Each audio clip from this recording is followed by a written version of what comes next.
right, welcome, Justin. Thank you. Welcome to The Link Up. It's the podcast, and your podcast is The Journey. The Journey. So we're two podcasters collaborating, and, Yes, we're conducting Link Up. And so we're here at City of Palms Jiu-Jitsu, and we've got some topics that we're going to talk about today. Yes, sir. We're going to have some fun. I've known Justin since I got here. He's one of the first people I met at City of Palms. At the time, you were a blue belt. You just got your purple belt. You're also an active instructor. You teach pretty much every class except for the 6 a.m. Yes, sir. And you got some hobbies? Hobbies? What do you like to do? That's the problem. I like to do everything. That's the problem. I anything outdoors I love doing. Okay. But I also enjoy things like writing poetry sometimes. You know, I'm kind of all over the place with what I like to do. I just like to experience life to the fullest. Okay. And where are you from? Originally, I was born in Jersey, but I've spent most of my life in Florida. I've moved around a little bit. You did give me a little bit of background, like military family, right? Air Force? My dad was in the Air Force for a short bit. I don't know how many years, not too long. From what I understand, he worked on the B-52s with my brother's father. And my stepdad, who's been married to my mom for almost 2 decades now, he was in the Navy as well. Navy, okay. Okay, so probably a little bit of the traveling comes from that? No, sir, actually. My mom and my dad split. My dad kind of left when I was really young. And that was after he was out of the Air Force, so he wasn't in the military very long. And my stepdad was well out of the Navy when he met my mom as well. So actually not a whole lot of military involvement as far as my life goes. Okay. But you did do some traveling. Some traveling. Yeah, okay. And so you ended up in Florida. That's your home of record, I guess you would say. That's where you Yes, sir. have roots. And originally you were on the other side of the state, right? Yes, sir. I was over in like West Palm Beach area. And when I was working with TJ Maxx is when I got an opportunity, I got a promotion to come out on this side of the state. So actually I've never been over here up until about 3 years ago when I got the promotion. Okay. Did you do jiu-jitsu over there? No, sir. No? No, sir. I've never done anything. Before jiu-jitsu, what'd you do? What was your hobbies? I primarily played football. Oh, you played football. That was my exercise. I won't say I was in shape because I played a lot of football, and you think you're in shape when you play sports like that. And then there's different types of conditioning and different types of exercise. So I didn't do any wrestling, any combat sports of any kind until I came over here. It was actually over there. I was playing a lot of football. I loved video games. I played a lot of like Rocket League and Call of Duty. That was my. I wanted to be a streamer. That was my thing when I was over there. Well, you're kind of doing that. Yeah, I am kind of doing it. He's fulfilling it in a different way. Yes, sir. Okay, so So how did you get into jiu-jitsu? What brought you into jiu-jitsu? Like, what was the spark? What was the fire that? Well, the spark was I was in the midst, about 6 months into a divorce. I was kind of having a hard time. It was my version, at least, it was kind of hell to me. Yeah. And so I remember vividly, I'm on break. I just got transferred to a new store because I wasn't doing well at the store that I was at. Wasn't being necessarily a good leader there. I was putting a smile on, but I wasn't really leading the team effectively. And so they moved me to a store that was running well, the smallest store in the district, and was like, it's alive, don't kill it, sort of deal. And so I got moved over there, and man, I was just having such a hard time. I remember sitting in my truck during my break time, just going, this can't be it. Like, this is not a great more life than what I'm doing. Exactly, and I wasn't into like drugs or alcohol or anything like that. I just knew that I was meant for more. And so I kind of watched a little bit of UFC and was just like, I want to try this jiu-jitsu thing out. Like, I've always wanted to be the person that could protect what was mine if push came to shove. You know, I felt like that was a duty of a man. So I reached out to a Gracie school, I believe Marcelo's right down the road, and then City of Palms last. Did you drop in, or did you just No, call? sir. I just emailed because I was looking. I was like, oh, can I swing this? And I was looking at pricing and go, okay, I could do this. You know, this is not a problem. And so I emailed. 20 seconds after emailing City of Palms, I get a text from whoever was running I believe it was Danielle at the time, was running the leads, and said, hey, we're doing a no-gi class, trial class, come in tonight, this time, check it out. What year was that? It was 3 years ago, so I want to say it was 2022? 2022? 2022, early 2022. Okay. Or mid 2022 I did that. Okay. And so I came in and I tried the class, and I've always loved sports. Now this is a little bit different than a traditional team sport, but I tried that and fell in love with it. I guess when you're out on the outside looking in at jiu-jitsu, you look at it from an athletic point of view. Yes, sir. Right? You look at it from compare what you can compare it to, right? We're going to compare it to what we know in life. So if we play football, we're going to say, okay, well, I played a contact sport, pretty, probably comparable. Let me go in here and do this. Yes, sir. That's exactly my thought. Or if you're a runner, maybe you think, oh, I got the cardio I can handle. I'll figure out the rest. Exactly. That's exactly my thought. And then my second class, I ran outside and threw up mac and cheese. It out real quick. It was like, oh, man. But it was the one place that I couldn't, I started going to the gym slightly before that, and that was helping, with my mental state a little bit. Mm-hmm. But when I came in here, it was all of that didn't exist. Yeah. Mm-hmm. So I was like, I want to get good at this because this is helping me in that sense. So, and then I just started doing it every day, and now why I do it is way different than why I started it. Yeah, that's a great point. I think that leads into the reason why I'm doing my podcast is because it does tend to fill a void that is hard to find in outside life or, other aspects of life, right? Like there's a lot of noise that goes on in our life, whether it be work, home life, kids, bills, all these, employees, whatever's going on in your life, there's a lot of white noise. I call it white noise. Yes, sir. But you walk in, you step on the mats, it's like that goes away. And it's not that you're intentionally trying to make it go away. It's just that it takes so much to be checked in on the mats that everything else has to be put aside. Exactly. Right? And that's, I think that's super important for everyone. In whatever you're doing in life, like it may not be jiu-jitsu, but it's hard to find that outside of jiu-jitsu. There's probably some psychology to that. It's not just me saying it, but your brain can only do so much when you have to be checked in on the mats like that. Yes, sir.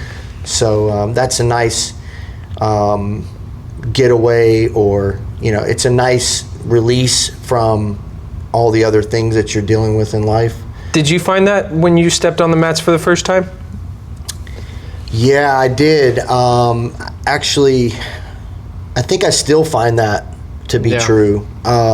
More so when I first started, because you're kind of looking through the keyhole at first, right? Right. You're tied into that fine motor skill, and it definitely did for me. It still does. And even if it doesn't, I try to find myself in that moment, right? As we get more used to that concept, that view broadens, but you can still, now that you have that to reflect back on, you can go back to that if you need to. And sometimes it depends on the role, right? Right. Like before, it's like just, man, I got it even just walking in the door. Right. At first, I walked in the door and that intensity ramped up, the nerves, the feeling. You're watching people on the mats, you're watching the surroundings, and you can even feel it from the people who are just watching themselves, right? They're not necessarily participating, and admittedly, I got it watching tournaments, because my son was constantly training and competing, so you obviously tap into that part too. So I think I actually experienced it before I ever stepped on the mats. Right. Yeah, that's pretty cool. Yeah, it was cool. It actually made the adjustment for me a little bit easier too. I had observed jiu-jitsu from this point of view for a few years before I got on the mats. Right. I think that's a big helpful and good respects. I always have respect for parents who train alongside their kids. I think it gives them something to bond over, and then a journey to kind of learn these lessons together. Yeah, I mean, part of that was part of the reasoning behind me getting on the mats was, going into the leadership topic a little bit. It's like I don't feel like I can ask him to do something that I'm not willing to do myself. Yeah. And also I want to know every part of what he's doing. Be a part of that so that I can understand it, I can comprehend it. And there was a little bit of imposter syndrome too, right? I don't feel like I belong in the same position of like watching him train and compete with other competitors and people who train when I'm just a spectator. It's not a take away from anybody that does that, but for me, I wanted that piece, you know, I wanted to understand it, and that's my personality. So I wanted to understand like what's going on here. You know, I don't want to I want to understand it from a first person point of view. And so I put myself on the mats, and you know, only thing I wish I would have done it 10 years ago. Yes. You know, but you know, like you don't know what you don't know at the time. Yeah, you can't live. Unfortunately, you can't live in the rear view. Right. Because I say the same thing. Like, Right. oh my gosh, if only I would have gotten into this Yeah. a long time ago. But I have to be grateful for the fact that I got into it when I did, and that I'm having the experiences that I currently have. A little fun fact to know is my first introduction to jiu-jitsu, Brazilian jiu-jitsu, was in 2004 Where at? in the Army. In the Army. So yeah, it's pretty interesting. In 2004, I'm sorry, no, it was 2003. I had come back from Afghanistan for my first tour, and there was a new program that had started in the Army called the Modern Army Combatives Program, and later it became known as the MACP, M-A-C-P, because we love acronyms. And it was in its infancy stage, and there was a guy that, you know, he had trained way before, he's way ahead of his time with jiu-jitsu and martial arts, and he was also in Ranger Regiment, and you know, I don't know the whole story, but I know enough of it to know that he was like, hey, you know, he saw that there was a need, the Army needed this. He had a vision, and he was like, hey, I want to bring this to the military. I want to bring this to our Army. I want to bring this to our formation. And but he was able to execute that. He was able to convince the battalion and Ranger Regiment that they could benefit from it. And after doing some showing it, you know, proving it in training how effective jiu-jitsu is, he took that and he built the program. And by the time I had gone through, it was a program that was at Fort Benning. It was loosely based on UFC, loosely based on the old 90s UFC films. But the point of it was like, the obvious point was Royce Gracie winning, and how he won so effectively with jiu-jitsu, and how effective it would be for soldiers. But so I went to the course, and I learned a little bit of jiu-jitsu, but it was a combative style jiu-jitsu, and I didn't embrace it the way I should have. I had the golden opportunity to like jump in at that time, and I didn't. I just was doing other things, and I didn't understand the importance of it. I was young, I was back from deployment, and so, you know, I kind of reflect on that sometimes. Like, had I jumped off in 2003, 2004 time period, I would have 20 years of jiu-jitsu experience. Yep. You could have, but coulda, shoulda, woulda. Coulda, shoulda, but like I said, I think you also have to be grateful for the journey that you have, and you know, we all have those moments or golden ideas that we thought of. Oh man, I was gonna do that, but I never pulled the trigger, and somebody's doing it really well and famous off of it, or whatever the case, or getting fulfillment. But you have to. Yeah, it's just a cool story. Now it's like, it's a cool. I used to live kind of in the regret. Now I live in like, oh, you know what? Like, that wasn't my path, but I have that to reference. So would you guys ever do that? Like when you guys were on tours and stuff, would you get like if there was downtime or stuff, just because I don't know? Yeah, so the concept was that everybody was going to become MACP qualified, or combatives, combatives certified, and there was levels to it. Level 1 was like white belt one. I'll just use it as a loose comparison, but like a white belt with 2 stripes. And then level 2 would be like you're getting into like the blue stripe, or I'm sorry, the blue belt category, right? You're starting to kind of touch in there, and by the end of the level 2, you should also be using it at your unit, right? Not just going to the course, because that's just a 1 week course, but if you're active in it, you should be kind of becoming proficient at that blue belt level. Sure. I did go to the second one, but I only did the course. I only did the course to check the block and do the thing. Like I wasn't bought into doing it all the time with my unit, and I should have been, but I was doing other things, and I was also a ranger instructor at the time, so it just wasn't my priority.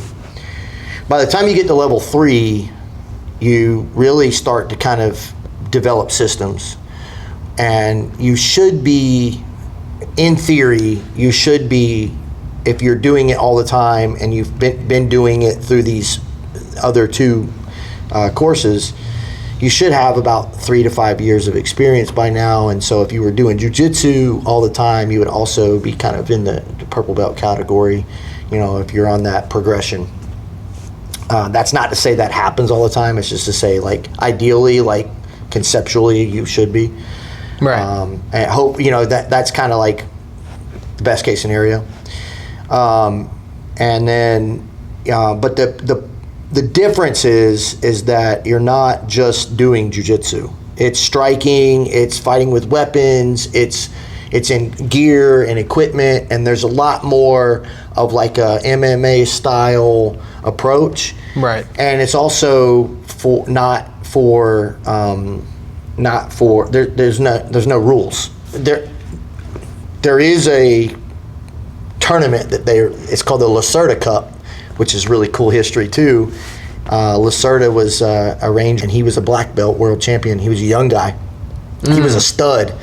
So they named a tournament after him. Yes, and it's badass. I mean, but they have big tournaments, and the Army participates Army-wide. All the units send their best fighters there. There's programs built around it, and it's a really cool experience. It's a world within a world. That sounds awesome. Yeah, it's really cool. Like, if I was in the Army now, as if like Joe Wow, like I've told him, like, you need to get involved in this. I would if I was a young guy in the Army now, like I would be like, this is the thing, right?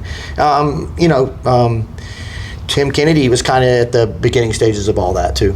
That's kind of where that is where he broke through with some of his stuff was through that program. Yeah.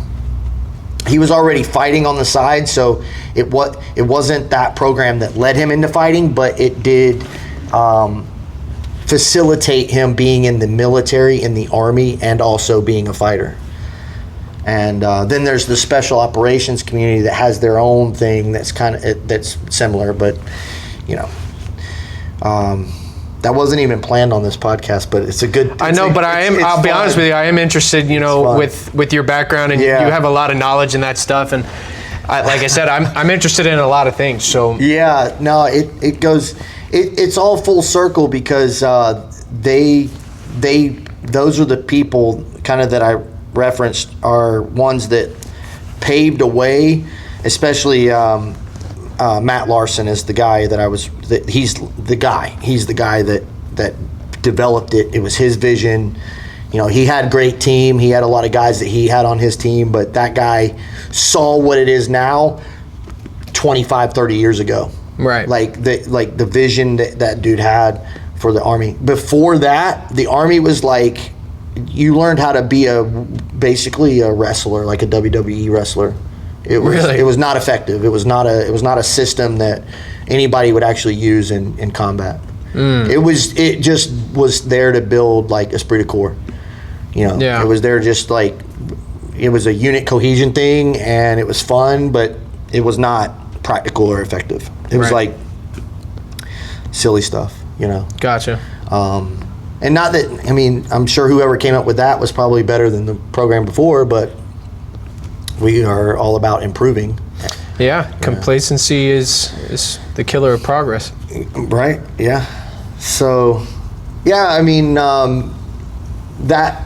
I guess that topic really came up because you brought up the leadership point, which is one thing that you and I both kind of talk about on separate platforms, and so I thought maybe we'll kick off with the leadership stuff. And I have this it's a quote, but it's actually like a definition that I like to reference for leadership, and you can take this and put this. I'm going to write it down. Yeah, write it down. But the old leadership manual, there's a whole manual on it. The old leadership manual defined leadership as providing purpose, direction, and motivation while improving the unit and accomplishing the mission. And so it's like I think of it like a recipe of ingredients that you need.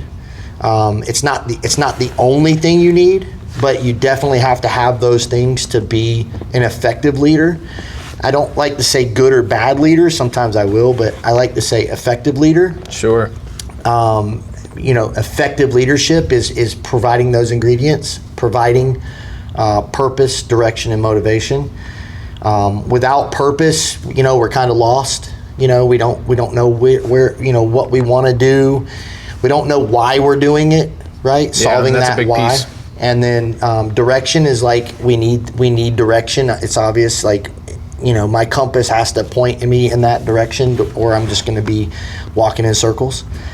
And then the motivation, right? Like the motivation to do that thing, and there's motivators, right? There's reasons why, right? Like you might be motivated by something different than I am. Sure. Right. And me as a leader, I have to I can't lead you off my motivators. I have to figure out what motivates you. Yes. And so purpose, direction, and motivation, not the only things you need, but you definitely have to have those to get the job done, to at least get started, like get moving, and then, or as we would say, start necessary movement. And then from there you can expand, right? Then you have to supervise and refine. You have to constantly be refining and checking in. And so, and then that last part where it's like providing, accomplishing the mission and improving the unit. The unit can be yourself. The unit can be your family. The unit can Right. be your team. In jiu-jitsu, it can be the guys you train with, guys and girls that you train with. But we're always improving the unit, and we're always accomplishing the mission, whatever that mission is. And there's, that can be short-term, near-term, and long-term goals, right? So we can set those missions aside, apart from each other, and say, okay, I need to do this in order to get here, and then look at that, improving the unit. How are we improving? Because if we're not an asset, we're usually a liability. Usually. Yeah, you're not going to be in the middle, right? You're either adding to or you're taking away. I hope that I always add to. I feel like sometimes, like we're all guilty of taking away at some time. Maybe I don't think I was born a good leader. I have said this on previous podcasts too. Is like I wasn't the most effective leader when I was young. Right. I thought I was, but the more I learned about leadership and the more I saw what good leaders look like, the more I realized the bad things that I was doing or the ineffective things that I was doing, and I always made those adjustments. Right. Well, tell me a little bit about that. Like, did you have a turning point? Was it just something that you saw and that you tried to emulate from leaders that you thought were being effective leaders? Because I had a similar trajectory, I would say, as I was a manager, an assistant manager at Michael's, the craft store, okay, for when I was 19. Yeah. And I thought I had to. Yeah, I'm in charge. I had to do that, and I learned very quick. Well, you don't need to drop the hammer, Justin. Yeah. So I'm curious as to like how your viewpoint changed over, if it was seeing people, if it was experiences, like what led you to change your style over the years? Most of all, it was like effective communication. Yeah, it's a big one. At times I was a very effective communicator, but if it didn't go the way I wanted it to, I was not a good communicator.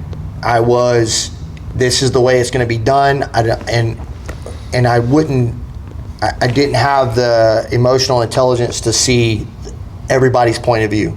Right.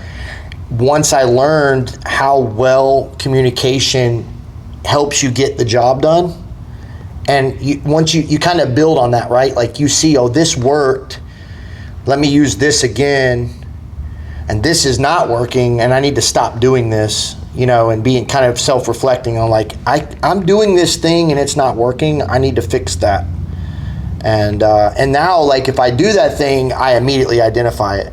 Right. Maybe maybe I get angry, or maybe I get, a lot of times I think ego gets in the way of a lot of things, where it's like, I know I'm right here and I'm not willing to listen to another point of view. And when you know you're right 100%, and you're not willing to look at it from someone else's point of view, you're gonna miss something, because you can be right and still be wrong. Right. You know what I mean? Like, yeah. You can be right, but that doesn't mean that's the best way. Right, exactly. And so, like, once I learned to communicate better and listen more, I was more effective. And so I think that was like my turning point, and it probably happened around the time that I went from being a young team leader to becoming a squad leader. Because now I wasn't just a leader of soldiers, I was also a leader of leaders. This is the first time that I had subordinate leaders that were leading themselves. And so I would see their leadership, and I would see how they did things that I used to do, and then I would realize how wrong that was. Right. So you learn more from your other leaders than you do yourself, I think, most of the time. Right. And you learn from a lot of times, you wish you could say it a different way, but you learn from what you do wrong. Yeah. A lot of times, like even just in jiu-jitsu, I'll be rolling with somebody and I'll catch my ego start to creep up and go, oh, I want to win this. We don't need to do that, Justin. We're okay. You don't need to lay there like a limp noodle or anything. Yeah. But you can go, okay, this isn't about winning and losing. How do we learn from this? How do we take something that they can get something, I get something, sort of deal. Yeah, that's a great point. And the jiu-jitsu side that even has taught me more. Yes. There's very few things in life that failure brings you more success. Like in here, the more you fail, the better you get. Yes. And when you win, you win, but you miss something.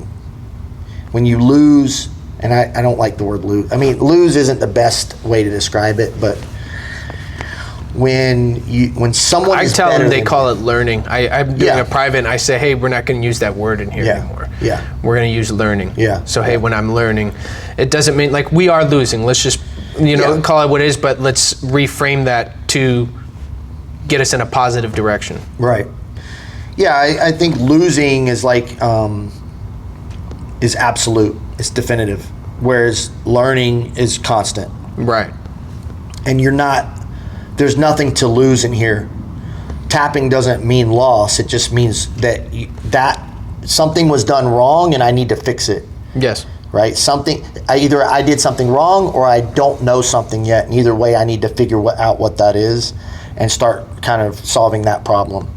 And so you're not really losing anything. No, it's constantly learning. It's constantly getting reactions that maybe you don't know what you did wrong, or you know what you did wrong. Like I watch my matches that it didn't go my way a lot more than I watch the ones that I won. Yeah. And even the ones that I won, I'll watch and go, Yep. Yeah. What did we do there, Justin? We got greedy or something like that. Yeah. It's always trying to maintain that student mentality. Yeah. Whether it's life or jiu-jitsu. Even like you were just saying too, like self-evaluating is probably the hardest feedback, because we're going to be the hardest on ourselves. Yes. We know ourselves better than anybody else. Like Professor Brock might see something and say, you need to do that technique this way, you did it wrong, but you also know if you put yourself in a bad position, he might not have had to make that correction if you would have already identified that you knew that you did that wrong. Yeah. And I get that a lot too in here, where it's like he corrects something and I'm like, I knew that and I messed it up. I should have, he should not have had to make that correction. What gets me is I had a moment like this, I want to say it was yesterday morning, but you do something for instance, I was in a weird position where I had a Kimura grip and I was trying to take his back. It's a position I've been working on because I get stuck in this position quite a bit. And I could hear it before it came out of his mouth. I was like, please don't say this. Please don't say it. Because I know what I need to be doing right now and I'm not doing it. And then he said it. I was like, gosh darn it. What was that thing? So it was posting on my forehead and don't let go of the Kimura grip. What position were you in? So I was kind of like on the side of my head. I was almost like I was going for the, where we were in half guard and we were going for that row drag for that arm bar.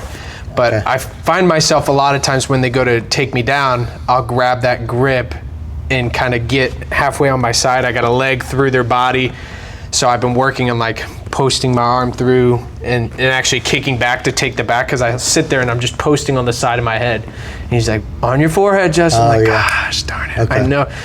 I knew I was doing it wrong. Yeah. And I was hoping he didn't see it. So You're about to make the correction. So I can make the correction. Yeah. But it's those moments, though, they make you smile too and they make you laugh a little bit. You're like, yeah, I know. Yes, sir, I did that wrong. What's crazy is how much he catches.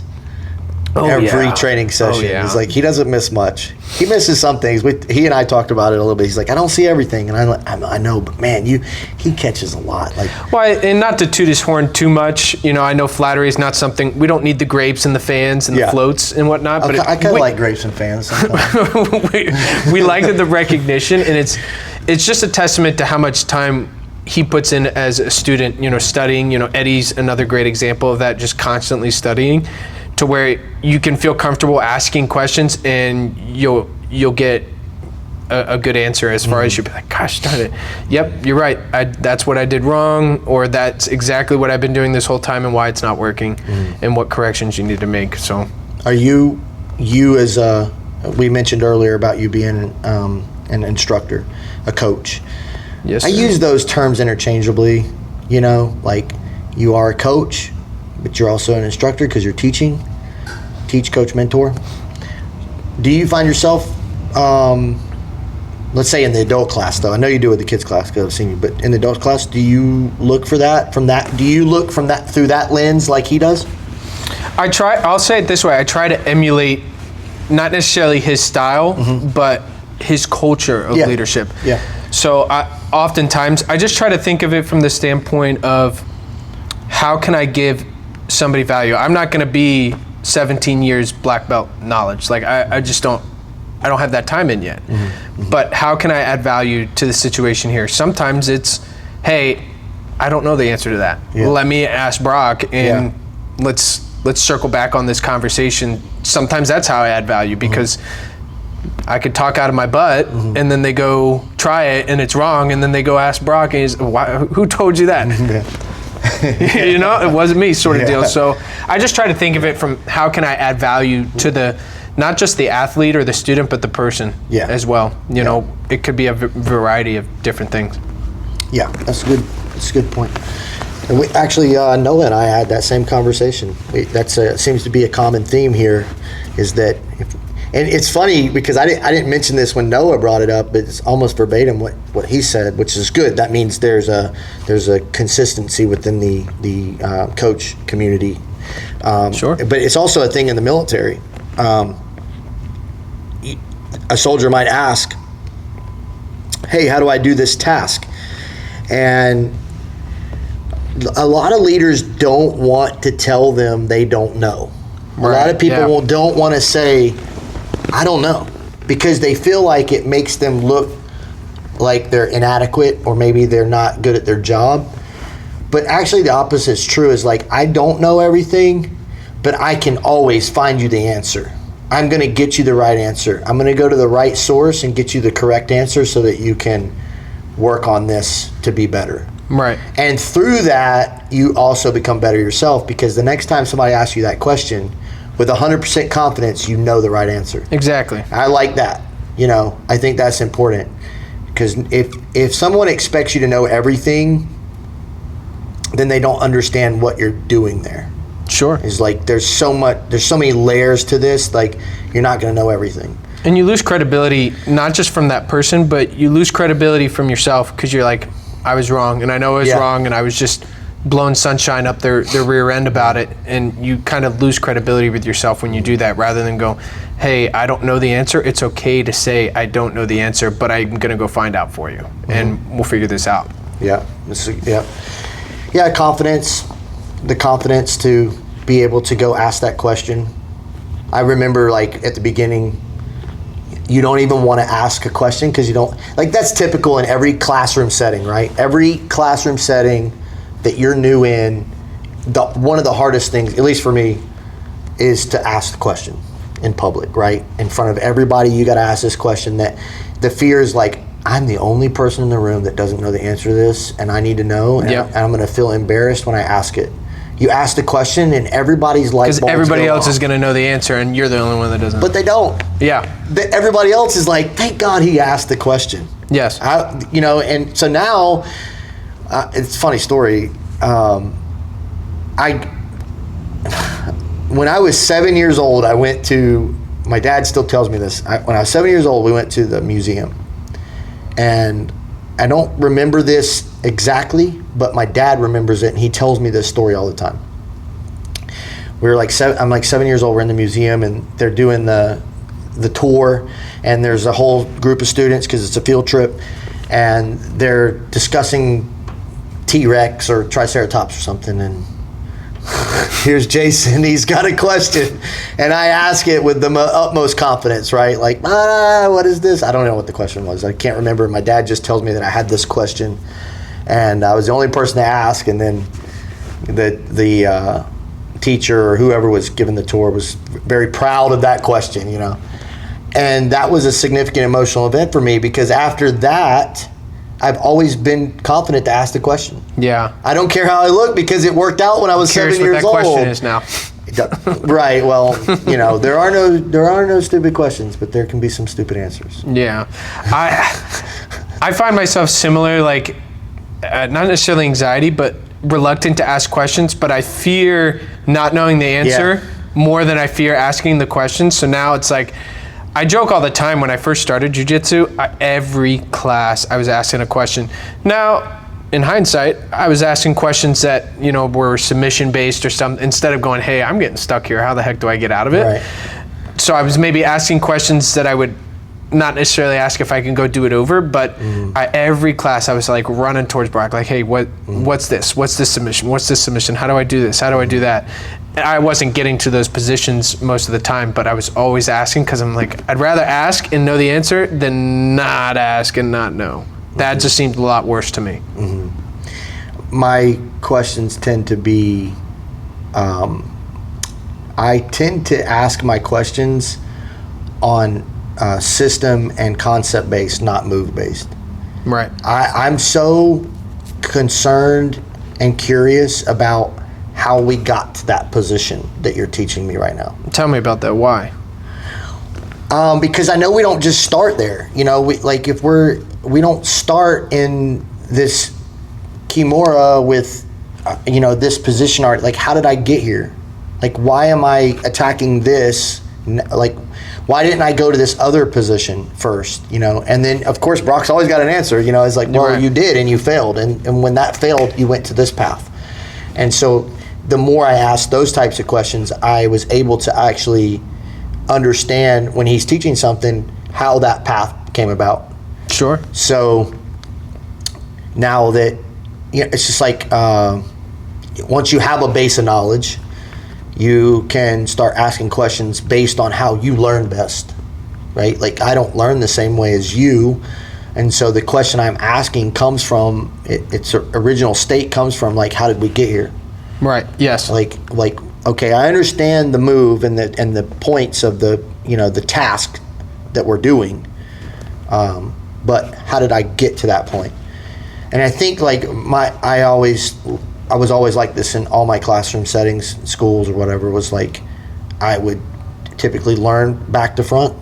I would reverse engineer things, which was really hard in high school for me because I didn't learn like the other kids did. Right. I didn't. I just didn't.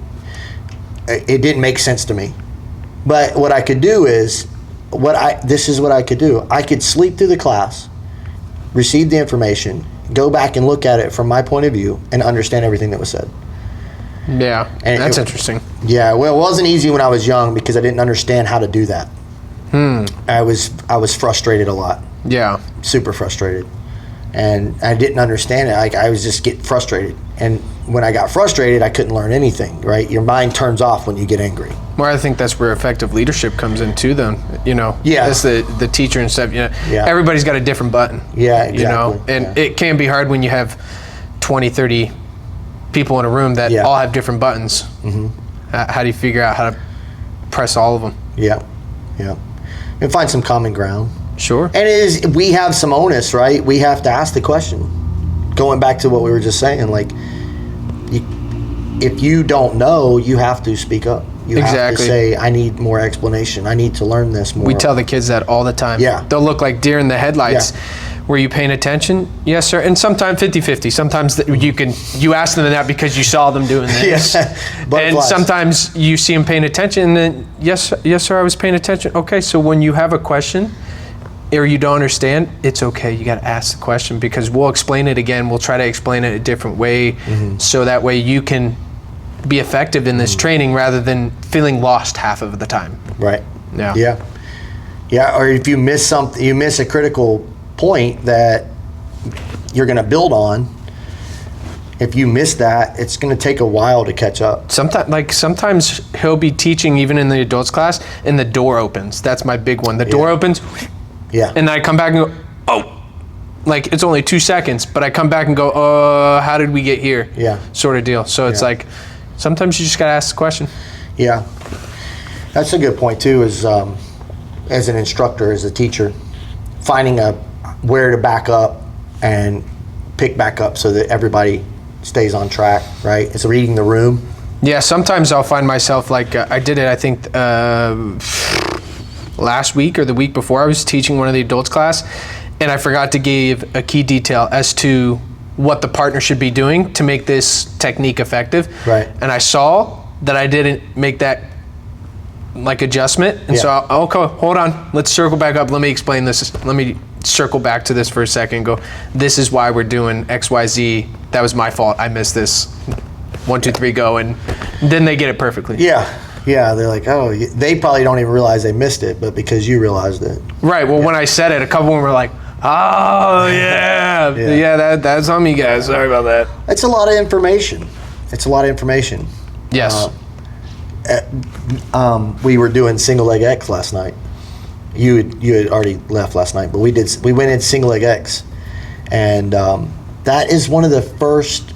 We're full circle now because we were full circle, but I remember the single leg X from last year.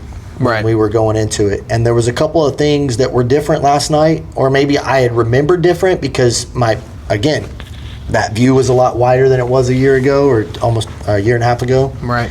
And so I was picking up on different things last night, especially like transition from single leg X to X to 50-50. Yeah. Which is nice because I could get there in rolls, no problem, but I don't know how I got there. Right.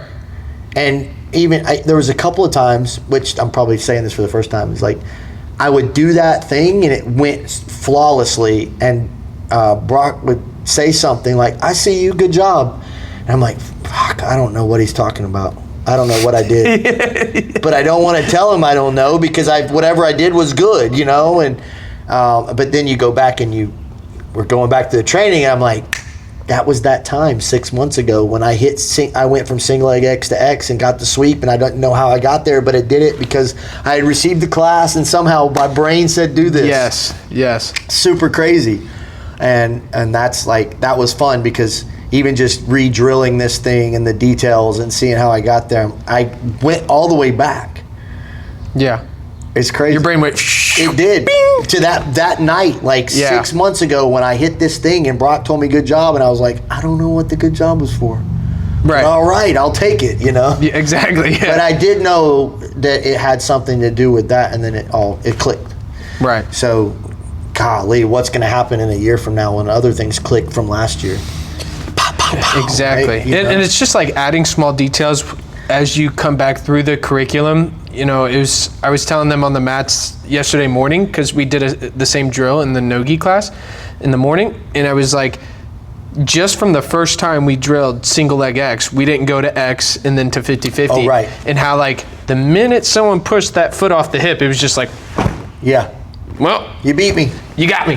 Now it's like, oh, well, now I can go X, or I can try to off balance, or I can try to go like, there's all these different things that now are starting to click in the checkpoints. Yeah. Whereas before, the it's system. Exactly, and you take a step back and you like get grateful for the journey and go, okay, we're all right. We're all right. We're learning here. Speaking of the journey. Oh, okay. All right. So tell me. So let's talk about that. So the journey is the name of the podcast because my thought was, this life is a journey. Our one and only life is a journey, and we're always a student in all facets, in all realms. We have, you know, complacency kills progress. And I often say, light the path, leave a ladder.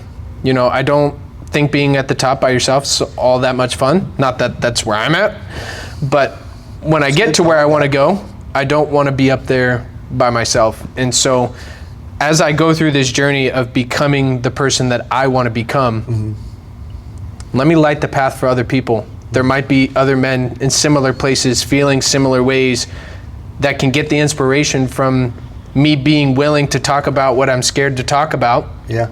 That get the inspiration to start making changes in their lives to be better fathers, better husbands, better men at being men. Okay. I like it. Yeah, I think that's a great message. We probably don't have enough of that. We don't have enough of that in the community of men, that we get to tap into our feelings and our emotions enough. Not to be weak, but to be vulnerable, you know, and I think there's a difference there. So seeing other strong men be vulnerable is not a bad thing. How they work through it, how you deal with it, and how you overcome it is what's valuable. Right. I like, a message I often tell myself is, when I'm dealing with kind of a cruddy situation, is I try to take it from the lens of, okay, yes, this stinks. I'm not a fan of what's happening right now, and I have to look at where I take accountability for that, not go, well, if this person, that person, if this person didn't honk at me, it wouldn't have set me off, whatever. Yeah. So take accountability of it, but then also say to myself, we got this. Yeah. Okay, so this is a situation, it's not fun, but come from the standpoint of, we're gonna figure this out. We're gonna, you know, learn from this situation or this mistake. And it's also having, like we've talked about before, is having the men that you can be vulnerable with, that you can say, hey, I can't remember who said this, but I saw a video that I loved. It was, have a friend that was willing to sit in the mud with you. Yeah. Because sometimes you're in the mud, man. Yeah. Sometimes you're in the shitter, and having somebody that can just sit there and be in the mud with you is something not a whole lot of guys have. Yeah, that's a good point. Yeah, it's not everybody's willing to endure the suck. We call it endure the suck, you know. Because you're gonna suck at this. Yeah, but those are the best friends. 100%. Those are the people that you find that when somebody's willing to do that with you, I'm willing to do anything for that person in return. Exactly. Right? Because you know where they're at. Like, hey, I'm not here because I need to suck. I'm here because you need me to help you get out of the suck. Yeah. You know, or the mud, like you said. Like, I'm stuck in the mud. I'm not stuck in the mud, but I'm going to jump in there with you and we'll figure it out together. Right. You know? And that's hard to find. A lot of people will just pass by. And I think a lot of it, too, that has to do with the environments that you place yourself in. Mm-hmm. So I made a video about this, but talking about, okay, so how can I find these guys? Yeah. Well, think about the environments in which you're going to find those mentalities. Jiu-jitsu, combat sports of some kind, the gym, those types of environments, you're going to find these people. And just through jiu-jitsu alone, I've met some incredible people, some men that are in my circle that 100% I would do anything for. You know, 3 in the morning, I'm 3 hours away. Okay. Yep. Giddy up. I got you. Yep. Yeah, and then you find that, like, even some of the guys, like, with Bible study, right? It leads into other good areas where you find those same mentality. Because they want to we want to see each other be better. Yeah. And it's like, it doesn't mean we're going to sit there and tell you what you want to hear, but we're willing to check you because, hey, I want to see Jason do well here. I want to see Jason win. And I think we're making a mistake here. We're being complacent. Hey, I haven't seen an episode in 6 weeks. What's going on? Talk to me. Where you at? Check in. Exactly. Yeah. And so I think those types of things are lacking in a lot of men's lives. It's accountability. We have to hold each other accountable. Yes. We hold ourselves accountable to a level, but we get complacent. Like you said, we can become complacent. Sometimes life beats us down, man. It does, man. Not every day's not. That's the whole point of this is like, it's not always perfect. It's not always great. It's not always going the way social media portrays it. It does suck some days. Some days, it kicks you in the teeth, and knowing that you have people that you can rely on, knowing that it's going to be okay, pulling from those positive environments help you keep going, and like you said, and Brock mentioned this, talk to Lou about this, I'm not the guy that's going to tell you how great you're doing all the time. I'm probably going to be the guy that tells you, you need to fix that. And that's the feedback that I'm going to get in return. That's the same thing. Noah and I had that discussion. Right. All of these guys are guys that I look up to now. Yes. And looking up to them doesn't mean they don't also look up to you. It's reciprocating, right? We help each other out. We build each other up. It's a great relationship to have when you can count on those people for those harsh feedback. That harsh feedback. Yes, sir. And on the match you get it in life. You get it through your podcast, you get it through my podcast, you get it through all these different avenues, and it's helped me a lot. I say it not because I was ever going down that road, but it saved my life for sure. Yeah. Coming and stepping on the mats, because I've never had the personality of being addicted to things, or never gotten to drugs or abusing alcohol or anything. Yeah. But I do understand how when people go through tough things like divorce or whatever the case, how they can get from point A to point B. I can see the travel. And had I not started jiu-jitsu, I was going through a tough time, and who knows what road I would have started going down. And so, maybe you feel differently, but once you get those group of guys where you start seeing, hey, they're checking me because they love me, you gravitate towards that. You're like, okay, I want to be there more. I want to be around these guys more, because they actually care about my well-being and my development, rather than, hey, let's go party this weekend. Right. Yeah. I got a question, because did you ever spend excessive amount of time on video games? Oh yeah. So you did deal with that a little bit. In what way? Where are you thinking? Well, I like the dopamine.